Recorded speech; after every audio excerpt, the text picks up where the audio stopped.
Munir, dia ini sebenarnya seperti Munir, hanya saja Munir ini hilang sekalian sampai sekarang.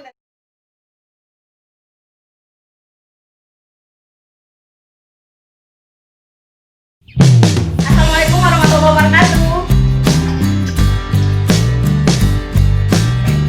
Oke, baik. Sehat-sehat semua toh?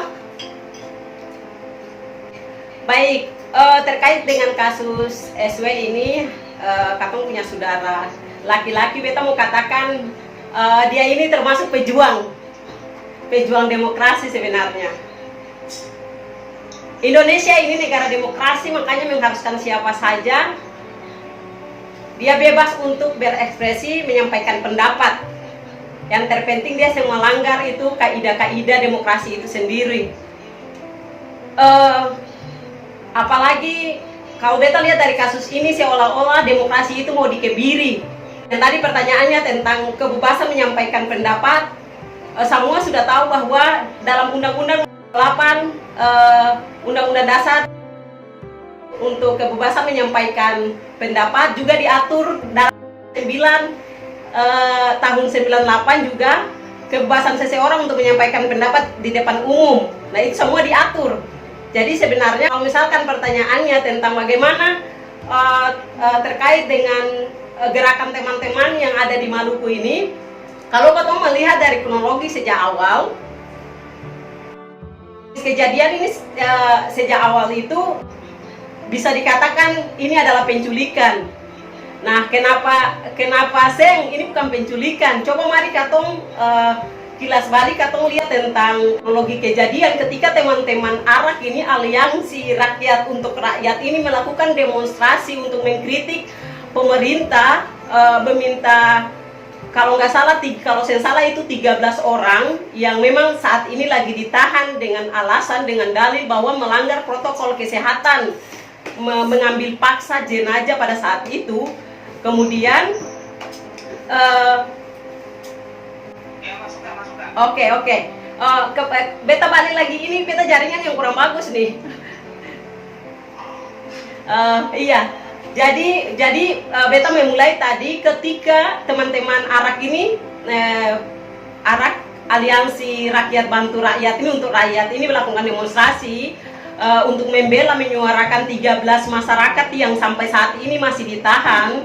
Kemudian dengan alasan, dengan dalil bahwa melanggar protokol kesehatan, mengambil paksa jenazah COVID-19 itu menurutnya dengan kasus itu. Sehingga teman-teman ini melakukan aksi memprotes karena pada tanggal 19 Agustus kemarin, itu kan katong tahu juga bahwa para pejabat dan beberapa anggota DPR itu melakukan pesta pora untuk merayakan ulang tahun Maluku. Nah, makanya dengan kondisi ini teman-teman dari ARAK, beta pikir kalau katong lihat itu bukan saja teman-teman dari ARAK, tapi ada beberapa kampus juga yang turut untuk melakukan aksi di depan kantor gubernur untuk memprotes kejadian ini. Lihat adalah bentuk ketidakadilan yang terjadi sehingga tuntutan ini dilakukan. Teman ini kan balik di entah beta sen tahu bahwa itu dong lakukan diskusi atau dong lagi rapat atau apa, beta sen tahu. Yang jelas ini katong punya saudara SW ini dia diambil paksa di sekretariat Komisariat Ekonomi kalau saya salah, sehingga ketika kejadian itu terjadi di Komisariat Ekonomi, hebohlah di HMI seluruh Indonesia dan mengklaim bahwa label yang ada sama si SW ini murni dia adalah kader HMI, sehingga itu bergejolak di seluruh Indonesia. Nah, sekali lagi beta mau sampaikan bahwa ketika aksi ini dilakukan itu adalah protes tentang bentuk ketidakadilan yang terjadi. Karena pertanyaannya, memang COVID ini milik wong cilik saja, sehingga ketika rakyat jelata melanggar protokol kesehatan ditahan dengan diberikan hukuman, sementara pejabat-pejabat daerah dan juga beberapa anggota DPR melakukan itu, ini kita katakanlah orang-orang elit melanggar protokol kesehatan itu tidak dikenakan sanksi. Makanya tadi beta punya pertanyaannya memang wong cilik saja yang memang pantas dapat COVID-19 ini. Setelah kronologi itu si SW ini kan diambil paksa. Makanya waktu pembuka tadi beta katakan bahwa bisa jadi ini murni penculikan. Kenapa beta katakan penculikan? Sesuatu kalau diambil paksa, nah dia kan tidak menginginkan untuk dijemput paksa. Ketika dia dijemput paksa ini dikatakan dengan penculikan, iya kan?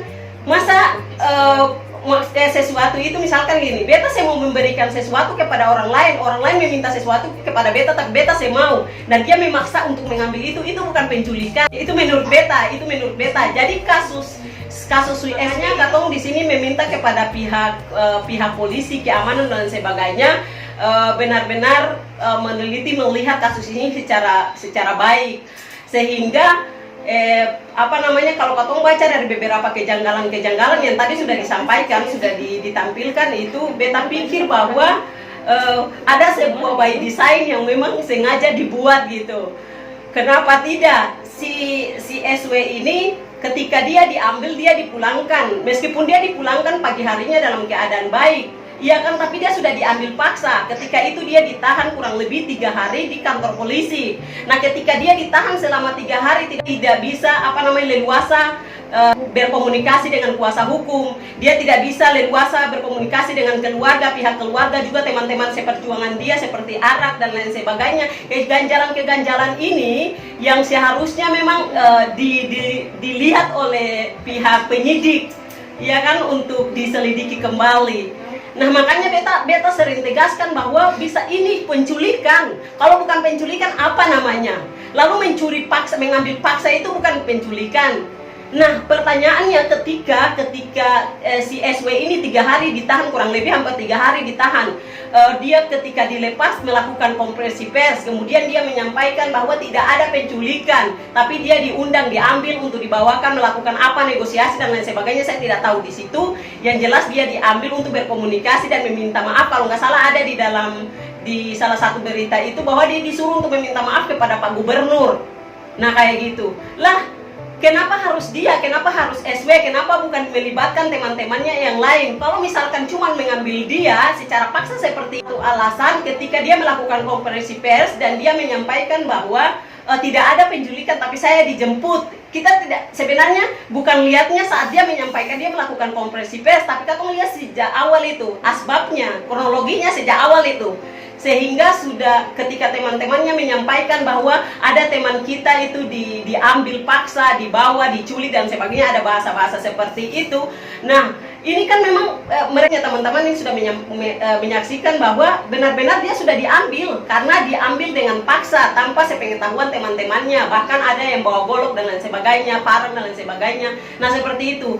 Lalu sekali lagi, lalu pertanyaannya, kalau bukan penculikan apa? Makanya beta bilang bahwa ini satu bentuk by design untuk menutup gerakan kritis mahasiswa atau gerakan teman-teman yang ada di Ambon. Si SW ini dia kembali dia melakukan konferensi pers, dia diperiksa. Kenapa orang yang mengambil dia itu sampai sekarang sen diperiksa? Ada apa di balik itu? Kenapa bukan orang itu yang diperiksa? Kenapa bukan harus dia sendiri yang diperiksa selama 3 hari itu? Ini keganjalan yang memang harus sama-sama katong kawal. Katong memang harus tahu supaya memang isu ini dia melebar, karena label organisasi itu melekat dengan si SW ini. Biar bagaimanapun teman-teman HMI se-Indonesia itu akan berteriak, akan bersuara. Kenapa? Karena dia tadi ketua bidang BTKP HMI Komisariat Unpati. Nah, bagaimanapun orang akan bersuara, apalagi dia berjuang ini atas nama mahasiswa. Maka jika terdapat indikasi ingin membungkam nalar kritis gerakan mahasiswa, beta pikir ini kejahatan yang terselubung demi kepentingan kelompok tertentu. Jadi memang ini ada upaya-upaya untuk tadi beta mengutip, kalau nggak salah Bang Ican bilang bahwa kasih ingat nih, jangan mau saya bikin demo lagi, jangan mau saya melakukan gerakan-gerakan ini. Itu sebenarnya kode keras. Jadi seolah-olah membungkam suara-suara gerakan, suara mahasiswa yang ada di Ambon. Ini kejahatan terstruktur, kejahatan terselubung. Makanya katong sama-sama mengawal ini biar selesai. Akan tangkap siapapun dia, pelaku-pelaku yang memang terlibat dalam kasus ini, penculikan ini, mengambil paksa ini. Jadi memang tindakan-tindakan ini yang dibenarkan. Ada upaya untuk membungkam gerakan-gerakan mahasiswa, nalar kritis teman-teman mahasiswa yang ada di Maluku. Beta pikir itu. Jadi kan lagian sejak awal ini kan teman-teman Arak dan teman-teman mahasiswa lain melakukan aksi demonstrasi ini untuk menyuarakan kepentingan masyarakat kecil, seperti khususnya 13 masyarakat yang sampai saat ini masih ditahan. Itu yang memang juga Katong harus bicarakan awal mula dari kejadian ini. Kenapa? Ternyata dari situ. Karena kenapa? Ada terlibat beberapa oknum pejabat. Kita tahu itu oknum-oknumnya siapa-siapa, yang jelas melakukan pesta pora di situ, sehingga teman-teman ini melakukan aksi gitu, aksi protes gitu. Tapi ternyata setelah aksi protes ini dilakukan, dia diculik. Nah, bagaimana tidak menimbulkan kecurigaan? Makanya untuk memberhentikan kecurigaan ini harusnya pihak kepolisian usut secara tuntas, sehingga tidak ada lagi gerakan-gerakan tambahan untuk membungkam gerakan mahasiswa di Maluku. Beta pikir itu. Nanti Katong diskusikan. Halo. Oke Kak, terima kasih Kak atas penyampaiannya. Tadi sinyalnya banyak yang ganggu, jadi agak sedikit poin-poin yang mungkin aku tangkap itu intinya adik mau bilang KIJ ini sudah seperti Kamila Maleso gitu, dari apa perempuan yang berani melawan gitu, perempuan yang berani menolak bahwa kebohongan itu tidak bisa untuk dibiarkan begitu saja. Kalau kita harus berkata sejujurnya bahwa itu adalah salah, ya kita katakan salah. Nah, komitmen KIJ ini sangat menarik gitu. Tapi di sela-sela diskusi kita ini ternyata ada Bang Akbar Anwar. Bang Akbar, saya sapa dulu. Halo Bang Akbar. Bang Akbar. Beta mau sampaikan bahwa beta setuju dengan apa yang disampaikan oleh Bang Lisan.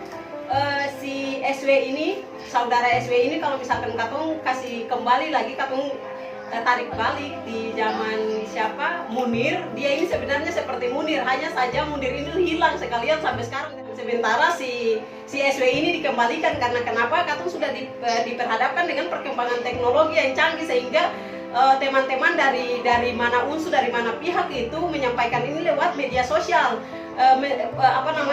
Ada transparansi gitu, bahwa ada kejadian penculikan dan sebagainya. Makanya tekanan-tekanan ini dilakukan sehingga si SW ini bisa kembali. Kalau seandainya SW ini hidup di zamannya Munir, mungkin nasibnya sama dengan Munir, nasibnya sama dengan Tukul dan lain sebagainya. Beta pikir seperti itu. Makanya memang beta setuju sekali, dan tadi beta sudah sampaikan bahwa Katong sama-sama mengawal ini, karena kalau ke dalam bacaan ketika Katong kembali pada aspek dan kronologi kejadian sejak awal, ini sebenarnya mau dibilang kalau pemaksaan paksa itu adalah penculikan. Kalau bukan penculikan lalu apa namanya? Hanya saja memang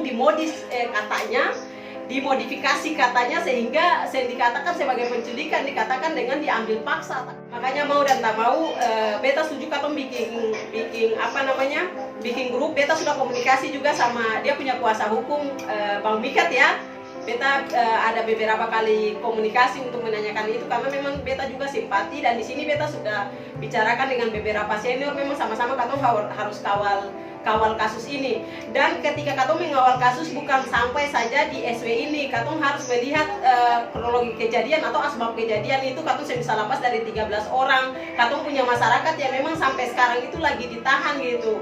Kalau misalkan yang ada kejadian ini, beta yakin percaya SW ini juga yang akan ada kasus ini berlanjut sampai sekarang. Tapi karena akan memulai dari kasus 13 masyarakat yang ditahan, Katong juga bisa lepas dari situ. Sama-sama Katong memperjuangkan sehingga bentuk keadilan itu dirasakan oleh seluruh masyarakat Maluku, baik itu mahasiswa, masyarakat sipil dan sebagainya.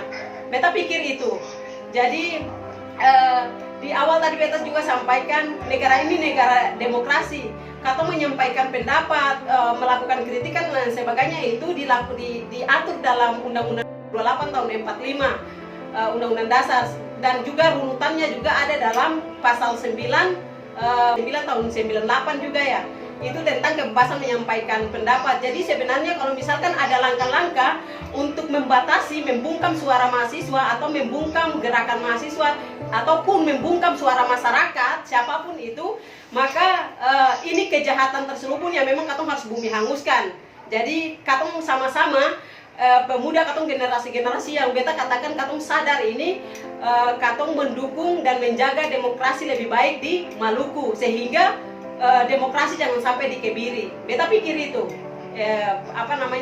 beta punya tanggapan akhir. Terima kasih.